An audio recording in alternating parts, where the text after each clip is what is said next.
Okay, so here we are. We're at the top of one of our sites. This is an example sustainability farm, but we're also putting in a community center of sustainability to be able to teach all the different techniques and stuff that humans can do to become sustainable. Right now, I was just showing you, we're at the very top of the site, but it has a very large catchment area, and because of the roads which have been put in, we get a lot of runoff, and there's a lot of houses also where the roof water is going into these roads, into these ditches, because you get these really heavy rain events here that just thousands and millions of liters come down all at once and they erode, and so people are having to do sandbagging every few months to try and maintain these roads. What we're going to do for our site is we're installing a fairly large pond, okay, something that can do fish and ducks, and this is our pond just down here in the upper section of our property, just below this little slope that we have. And so we're going to put a culvert in and redirect thousands upon thousands of liters of water onto our site, whereas before the water was just running down the road and causing erosion problems for everybody else. Now we're going to take that water, divert some of it, half or more of it, onto our property through a reed bed system which will go right here, which will purify and clean the water somewhat, and that will overflow on a level sill like a waterfall into the shallow end of our pond, which will then saturate and fill up the pond system.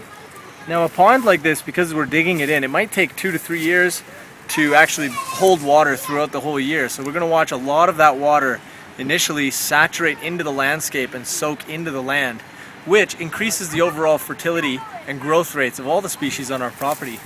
And as you'll see as we go down lower to the site, the pond is the top catchment area for this water, which then feeds into an integrated design system using swales, which is these level ditches, in order to zigzag the rest of the water very passively, saturating the entire site with a large underground water supply. And this is one of the key factors to creating sustainability in our cultures and in our landscapes.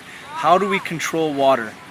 And it solves almost all of our problems with erosion, and it increases our fertility and decreases the amount of damage that gets done to our farm sites and our societies during times of drought. On this site, like I said, it was a very degraded industrial site, and they have a full-time staff of employees who are basically hired to cut grass. And so one of the questions that's been asked me is, as you can see, the site is almost completely overgrown with grass. They say, well, why aren't you cutting the grass? And the reason is that if you allow the grass to grow, first of all, you can always cut grass. It's a very easy thing to do when you want to do it. It's not a big deal to have overgrown sites. But the grass produces all this seed, and the seed attracts birds.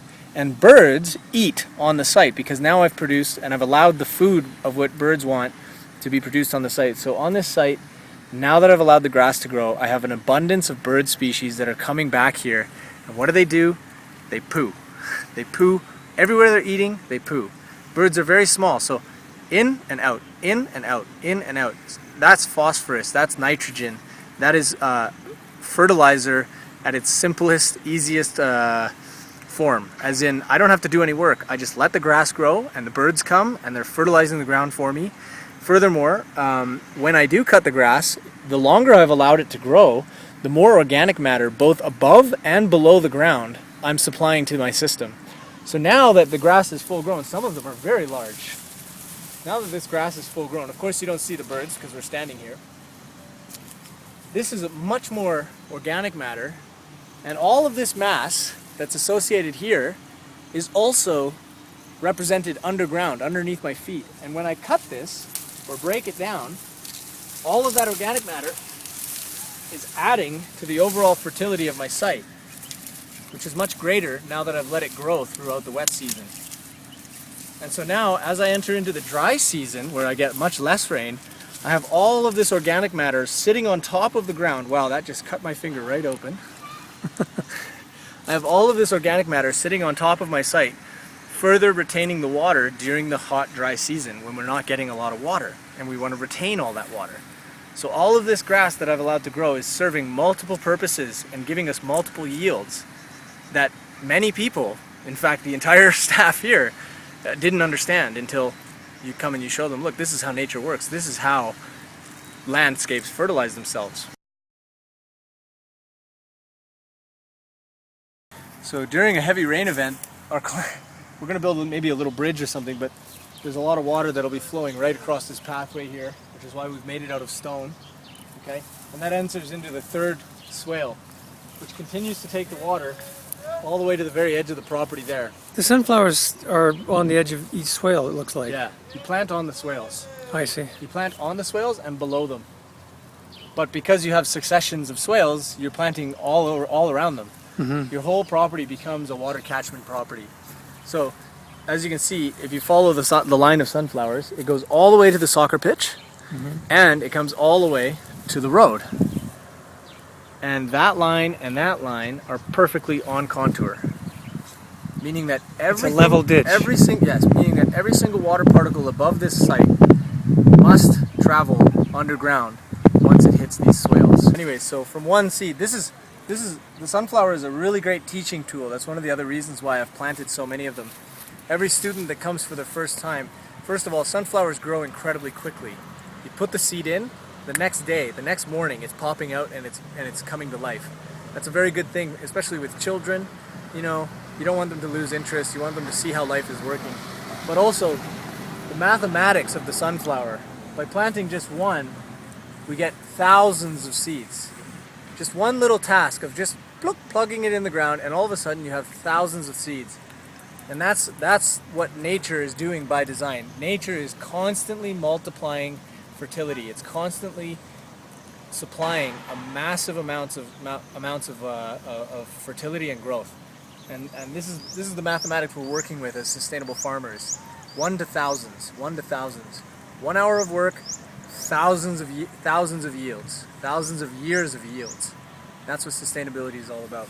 So we're coming down to our fifth swale here, which is catching all the overflow from that dam, and we're right on the halfway point of our property. But this whole lower end of the field is where we're going to put a barn. We're going to have about 4 goats, breeding goats, and I'm going to get 2 breeding donkeys and a dairy cow. And we're going to show how, along with some things like turkeys. Okay, we can do turkeys, and we can also I'm going to do a rabbit farm down here. But this whole site is going to be grazeland mixed in with an orchard, with a food forest. So there's a couple more considerations. A lot of fencing, a lot of barbed wire fencing that goes into here, creating different paddocks, and rotationally cycling these animals around, and then bringing them back to the barn at night. So instead of just being a turkey farm or a cattle ranch or a it's everything horse all fence, mixed everything together. is works together. Yeah. So this spills down into our lower system.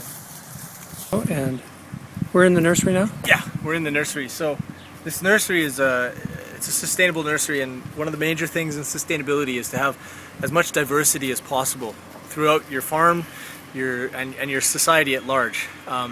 Uganda is one of the most diverse countries on the planet. I think it is the most diverse, biodiverse country on the planet. And what this nursery is intending on doing is providing as much diversity as possible in the seedlings that we carry for our clients and for our out sites, the sites where we go and do and install these systems and designs. So just to get it started, we've got moringa, which is a really great plant to interplant with other plants. Which one is that? Oh, this one over here. This one over here. Yeah. Very fast-growing species. There's about 3 different major types that are in the country. It's been called the most nutritious leafy green on the planet. You can add it into your rice dishes or your posho, and it's a magical, wonderful tree. There's so much to learn about that if you go online. Just type in moringa. Moringa. Yeah. Because we still have a lot. So you're not buying these; you're finding these in the The idea is that we're finding it all. We bought our initial tree species for the site, but we've also propagated a lot that we will be planting ourselves. Most of what you see here has been propagated by us. In fact, all of what you see here is being propagated by us. And so the more variety you have, the better off you are, and also the more well protected you are as a farmer. Because if you have 12 to 15 different products to 30 different products that you're providing from your farm on an abundant scale, well, if 1 or 2 or 5 of those things gets eaten by disease or fail, you still have all the other ones you don't to lose your rely whole crop, on, yeah. right? Now this takes a little bit more technique, it takes a little bit more knowledge, which is why we're here training people how to do it. But in doing that, every product that you're creating, you're also providing a living habitat for other animals that live within those systems. Every single one has associated insects, birds, and animals that are attracted to and live with it. And these systems, again, another great thing about these systems is that because they're technical, because you can't just drive through a food forest with a big machine and one operator, putting all the yields into a few little people who are owning the farm, you actually have to have a lot of workers that are well trained and live there, and that's their lifestyle. They become food forest foragers. So once the forest like this is established, it's very low maintenance, and really you just get into a process of cultivation and collection. You're just constantly collecting, but you need people to do that. So this increases the employment rate. Wherever one of these farms is placed, wherever these designs go, it's creating more jobs, and healthy, productive, meaningful jobs. Not menial, machine-like, tough, difficult tasks. This is a very beautiful, beautiful work environment we're talking about creating here. And the food quality of organic food as opposed to industrial food gets up to 16 times more nutritional. 16 times the nutrition per unit of what you're doing. So there's really no way forward for humanity other than to go back to these organic food forest systems and propagate these education. Okay, so here's our solar cooker. And this device gives off about 4,000 watts of energy when it's a clear day. Anytime that you have a hot day, you can cook your food. You've got your dish. We've inlaid it with some mirrors, probably about $50 worth of mirrors that were cut down to 1-inch size, and each of the mirrors is reflecting to the same location. Okay, so the focal point. And if you have a blackened pot, this is a new pot. It's still not yet black. It hasn't been on the fire very much.